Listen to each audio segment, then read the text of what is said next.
தமிழொலி நேயர்களுக்கு வணக்கம். இன்றைய காலை நேர தலைப்புச் செய்திகள்.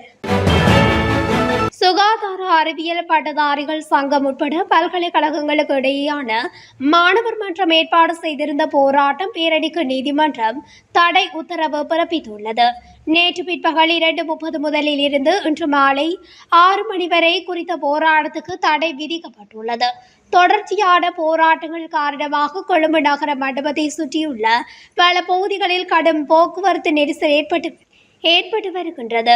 இதன்படி சுகாதார அமைச்சின் நுழைவாயிலுக்கு இடையூறு விளைவிக்கும் வகையில் பிரதான வீதி, டீன்ஸ் வீதி, செரம் வீதி, ரிஜென்ட் வீதி மற்றும் தேசிய வைத்தியசாலை சதுக்கத்தை சுற்றியுள்ள நடைபாதைகளை மறித்து போராட்டம் மற்றும் பேரணிகளை நடத்த முடியாது எனவும் தெரிவிக்கப்பட்டுள்ளது.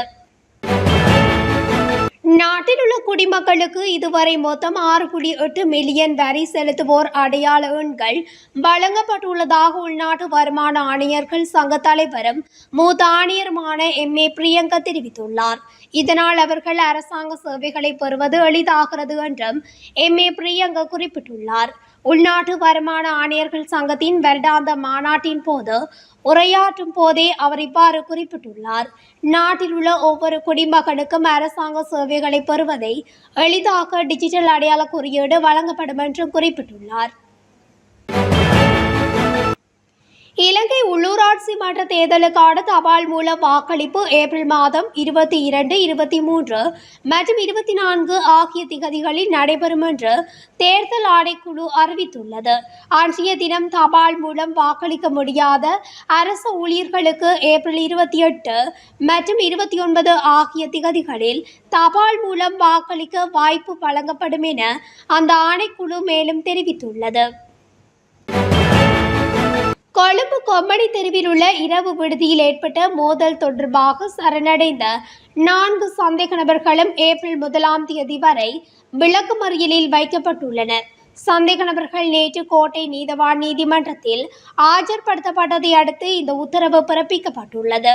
நேற்று முன்தினம் கொழும்பு மத்திய குற்ற புலனாய்வு பணியகத்தில் வாக்குமூலங்கள் பதிவு செய்யப்பட்ட பின்னர் சந்தேக நபர்கள் கைது செய்யப்பட்டனர். அதேவேளை மேற்படி சம்பவம் தொடர்பில் ஜோசித ராஜபக்ச மற்றும் அவரது மனைவியும் போலீசில் வாக்குமூலம் வழங்க முன்னிலையாக இருந்தமை குறிப்பிடத்தக்கது.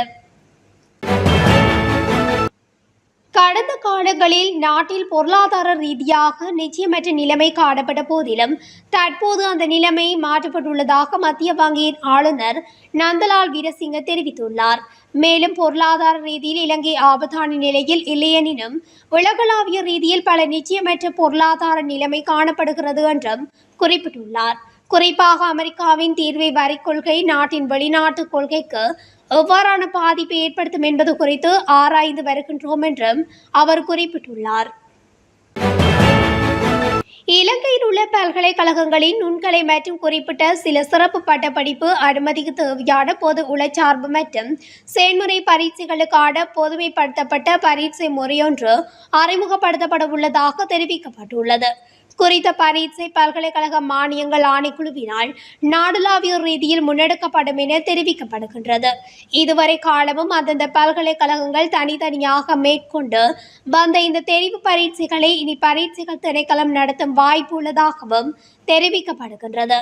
இந்த மாற்றம் குறித்த முக்கியமான கலந்துரையாடல் ஒன்று எதிர்வரும் ஏப்ரல் 1 அன்று நடைபெறவுள்ளதாக தெரிவிக்கப்படுகின்றது. காப்போத்த சாதாரணதர பரீட்சைக்கு எழுதச் சென்ற பாடசாலை மாணவர்கள் 2 கடந்த 26 முதல் காணாமல் போயுள்ளதாக தகவல் வெளியாகியுள்ளது. குறித்த விடயத்தை மாக்கியங்கனை காவல்துறையினர் தெரிவித்தனர். 16 வயதுடைய இந்த 2 மாணவர்களும் மாக்கியங்கனையில் வசித்து வந்ததாக காவல்துறையினர் குறிப்பிட்டுள்ளனர்.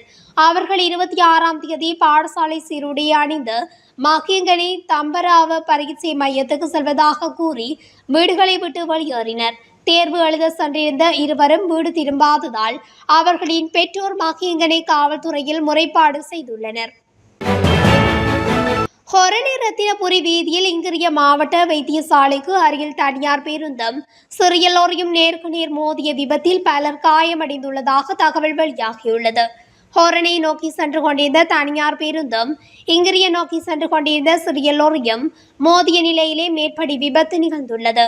குறித்த விபத்தில் பாடசாலை மாணவர்கள் உட்பட சுமார் 15 பேர் காயமடைந்து வைத்தியசாலையில் அனுமதிக்கப்பட்டுள்ளதாக இங்கிரிய காவல்துறையினர் தெரிவித்தனர். அத்துடன் காயமடைந்தவர்களில் லோரி மற்றும் சாரதி உதவியாளர் உள்ளடங்குவதாக காவல்துறையினர் குறிப்பிட்டனர். மட்டக்களப்பில் அளவுக்கு அதிகமான மாத்திரைகளை உட்கொண்ட பெண்ணொருவர் உயிரிழந்துள்ளார். சம்பவத்தில் மட்டக்களப்பு சேட்டுக்குடா பகுதியைச் சேர்ந்த 54 வயதுடைய 2 பிள்ளைகளின் தாயை உயிரிழந்துள்ளார். இவ்வாறு தனது நோய்க்கான மாத்திரைகளை அளவுக்கு அதிகமாக உட்கொண்டதால் மரணமடைந்துள்ளார். வழமை போன்று நேற்று முன்தினம் இரவு உணவு உட்கொண்டுவிட்டு நோய்க்கான மாத்திரைகளையும் உட்கொண்டு குறித்த பெண் உறங்க சென்றுள்ளார். அதிகாலை தனது மனைவிக்கு மூச்சு திணறல் ஏற்பட்டதை அவதானித்த கணவர் உடனே மட்டக்களப்பு போதனா வைத்தியசாலைக்கு சென்றுள்ளார். குறித்த பெண்ணுக்கு அங்கு சிகிச்சை அளிக்கப்பட்ட போதிலும் சிகிச்சை பலனின்றி உயிரிழந்துள்ளதாகவும் ஆரம்பகட்ட விசாரணைகளில் தெரிய வந்துள்ளது. நுவரெலியா ஹட்டன் பிரதான வீதியில் பிளக்பூல் சந்தி பகுதியில் ஜீப் வாகனம் ஒன்று விபத்துக்குள்ளானதில் 2 படுகாயமடைந்துள்ளதாக நானுஓயா போலீசார் தெரிவித்தனர். இந்த விபத்து நேற்று இடம்பெற்றுள்ளதாக தெரிவிக்கப்படுகிறது. வேக கட்டுப்பாடு இழந்த ஜீப் வாகனம் ஒன்று வீதியை விட்டு விலகி சுமார் 25 அடி பள்ளத்தில் விழுந்ததில் இந்த விபத்து இடம்பெற்றுள்ளது. கிணிகத்தேனவியிலிருந்து பதுரை நோக்கி பயணித்த ஜீப் வாகனம் ஒன்றே இவ்வாறு விபத்துக்குள்ளாகியுள்ளது. இதன்போது ஜீப் வாகனத்தில் பயணித்த 3வரில் 2 படுகாயமடைந்த நிலையில் நுவரெலியா மாவட்ட வைத்தியசாலையில் அனுமதிக்கப்பட்டுள்ளதாகவும் போலீசார் தெரிவித்தனர். கிளிநொச்சியில் சட்டவிரோதமாக செயற்பட்ட கனரக டிப்பர் வாகனங்களை போலீசார் கைப்பற்றியுள்ளனர். கிளிநொச்சி சட்டவிரோத மணல் மற்றும் மண் கடத்தலில் ஈடுபட்ட டிப்பர் வாகனங்கள் மற்றும் அனுமதிக்கப்பட்ட இடத்தில் சட்டவிரோதமாக மணல் அகழ்வுகளை மேற்கொண்ட டிப்பர் வாகனங்களே இவ்வாறு கைப்பற்றப்பட்டதாக போலீசார் தெரிவித்தனர். மேலும் குறித்த டிப்பர் வாகனங்களின் சாரதிகள் மீது பயணிகளுக்கு இடையூறு செய்ததாகவும் குற்றம் சுமத்தப்பட்டுள்ளது. வீதி போக்குவரத்து போலீசாரின் விசேட குற்றத்தடுப்பு போலீசார் இணைந்து இந்த சட்ட நடவடிக்கைகளை மேற்கொண்டுள்ளனர். பொதுமக்களுக்கு தரமான மற்றும் போதுமான உணவை நியாயமான விலையில் பெறுவதற்கான வாய்ப்பை வழங்குவதற்காக நாடு முழுவதும் புதிய உணவகங்களை நிறுவும் திட்டத்தை செயல்படுத்த அரசாங்கம் திட்டமிட்டுள்ளது.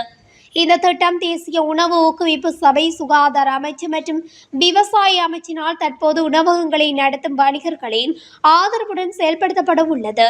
மேலும் அதன் முதல் மாதிரி உணவகம் ஏப்ரல் 1 நார்கேட்பட்டியில் திறக்கப்பட உள்ளது. இதற்கிடையில் தற்போது இயங்கும் உணவகங்களின் தரத்தை மேம்படுத்தும் திட்டம் 2ஆம் கட்டமாக செயல்படுத்த திட்டமிடப்பட்டுள்ளது.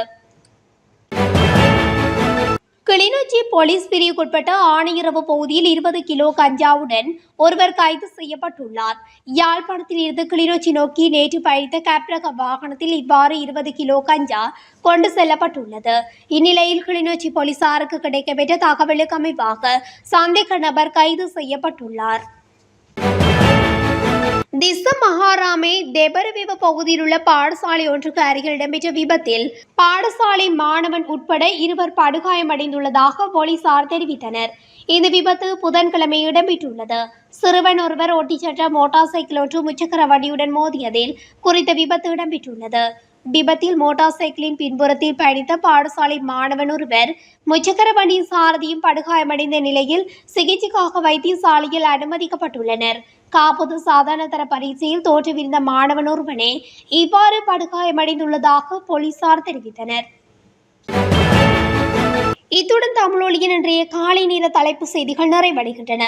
தொடர்ச்சியாக செய்திகளை அறிந்து கொள்ள தமிழொலி ஊடகத்துடன் இணைந்திருங்கள். நன்றி, வணக்கம்.